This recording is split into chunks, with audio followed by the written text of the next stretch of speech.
Oke, salam dan salam sejahtera. Dan pencerahan saya berkenaan dengan angan-angan Mat Jenin, Presiden PAS, apabila beliau selaku timbalan pengurusi Perikatan Nasional mengatakan bahawa PN perlu menang 2/3 untuk pindah kawasan PRU. Jadi saya lihat daripada kenyataan itu kadang lucu juga sebab apa yang dikatakan oleh Presiden PAS ni, kita tahu PN bertanding 169 kursi, yang mana 74 kursi dipertandingkan oleh Parti Bersatu. Manakala PAS pula 64 kursi, Gerakan 20 kursi, dan Bersekutu ada 11. Bolehkah mereka menang 169 kursi ini? Dah tentu tidak. Mana-mana politik dalam dunia ni, mereka letak calon, tidak semuanya boleh menang. Jika PAS, Bersatu, dan Gerakan serta Bersekutu yang ada dalam gabungan Perikatan Nasional tu boleh menang 169 pun, kita lihat belum sampai ke tahap 2/3. Jadi di mana ceritanya 2/3 PAS ni? Jadi inilah kenyataan-kenyataan yang mereka sendiri keluarkan, tetapi mereka tidak sedar, ataupun mereka sendiri boleh kita katakan nyanyok, tidak faham. 169 kursi tidak akan sampai kepada 2/3. 2/3 itu kita lihat jumlah keseluruhan kursi adalah 222. Kalau mereka boleh bertanding ke semua kursi parlimen yang ada di Malaysia ni, bolehlah mereka cerita 2/3. Jadi ini adalah taktik ataupun propaganda yang tidak akan terjadi. Jadi pembohongan besar yang kita lihat. Itulah yang saya tidak suka dengan sikap pimpinan yang ada dalam negara ini, seperti Presiden PAS ini. Dia bercakap tapi dia tidak tahu, dia tidak faham. Seolah-olah rakyat ni diperbodohkan oleh mereka. Jadi kita harus lihat, harus sedar bahawa mana mungkin boleh mereka pindah jika mereka jadi kerajaan sekalipun.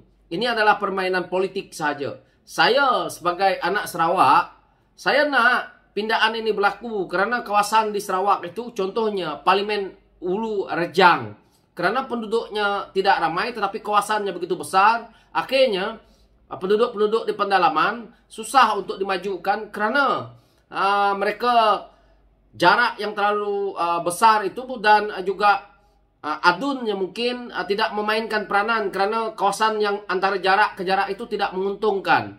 Ini adalah satu sikap-sikap pemimpin-pemimpin kita yang tidak bertanggungjawab. Jadi cerita PAS ni hendak membuat perkara ini, bukan PAS sahaja.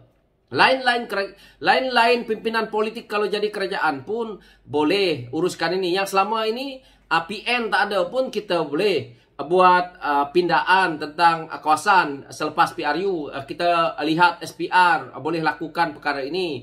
Bukan semestinya parti seperti Perikatan Nasional yang boleh buat. Jadi PAS tak payahlah nak berbohong kepada rakyat. Rakyat fahamlah. Jadi apa yang dia kata di sini?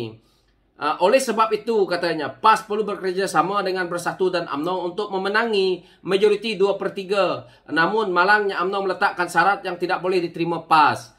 Jadi, sebelum ini, PAS ni, yang mana kita tahu, boleh kita katakan parti yang menjadi pelacur politik. Mereka cuba untuk nak menggabungkan UMNO dan PAS ini supaya mereka dapat majoriti dan mereka boleh bentuk 2/3. Saya yakin kita rakyat jangan diperbodohkan dengan politik yang mereka mainkan ini. Inilah sebabnya dalam satu penggal tu 3 Perdana Menteri disebabkan oleh politik yang seperti ini. Hari ini kita lihat Perikatan Nasional, Barisan Nasional. Jika lepas ini mereka bergabung, maka mereka akan bergaduh lagi. Apa yang mereka gaduhkan? Bergaduh asasnya adalah mereka nak jadi Perdana Menteri. Dan akhirnya PAS akan jadi pelacur politik. Dia akan masuk ke mana-mana parti yang mereka rasa boleh membawa mereka untuk berada dalam kerajaan dan dapat jawatan. Kita yang akan rugi, kita rakyat, kerana kita akan menerima satu daripada pimpinan negara menyebabkan pelabur-pelabur, orang-orang luar melihat Malaysia ini tidak baik politik dia, kerana politiknya rapuh, politiknya yang kita lihat parti yang menang akan menjadi parti yang kalah, dan akhirnya mandat rakyat sekali lagi kita abaikan seperti mana PRU ke-14. Kita hari ini, jika kita ingin menolak perkara-perkara yang tidak kita ingini, maka kita harus menyokong kepada satu parti yang tidak akan bergabung dengan mana-mana parti mereka ini, seperti Pakatan Harapan, supaya mereka boleh konsisten untuk membina semula negara kita ini, untuk mereka boleh menghumban pemimpin-pemimpin yang rasuah, kita boleh mereformkan sistem kita ini, kita boleh mengembalikan mandat-mandat yang telah pun sebelum-sebelum ini kita janjikan kepada rakyat, agar terus menyebabkan negara kita ini melonjak ekonominya. Tetapi kalau kita berharap dengan apa yang dikatakan oleh Presiden PAS ni umpamanya, janji-janji yang tidak perlu dia nak perkatakan dalam isu PRU ke-15 ini, kerana tidak memberi apa-apa faedah kepada rakyat. Yang mana kita boleh bincangkan isu untuk kita pindah kawasan PRU akan datang itu bukan hari ini. Sepatutnya hari ini pemimpin PAS memikirkan bagaimana untuk membuatkan rakyat itu mendapat makan sesuap nasi. Apa yang perlu rakyat dapat apabila mereka menang, bukan hendak pindahkan kawasan PRU. Itu bukan bidang kuasa yang sepatutnya PAS fikirkan. Kerana benda ini, siapapun pimpinan politik yang memerintah negara, mereka memang buat. Apabila cukup waktunya, maka kalau kawasan itu besar, kita akan pecahkan.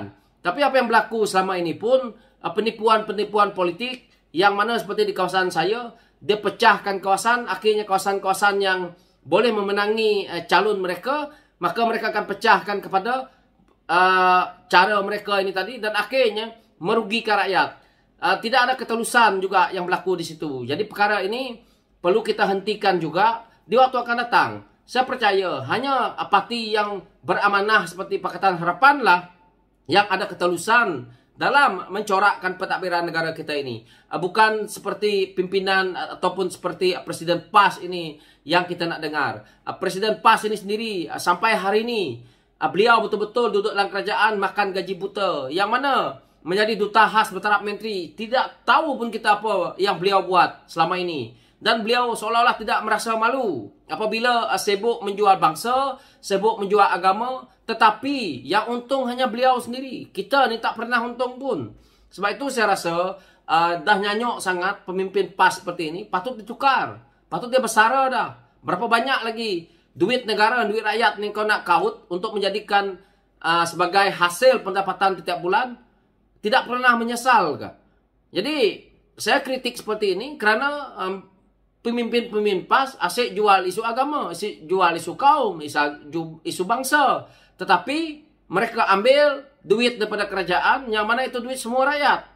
Jadi itu pencerahan saya berkenaan dengan isu ini, dan saya harap kita rakyat perlu sedar, jangan termakan pancing orang seperti Presiden PAS ini.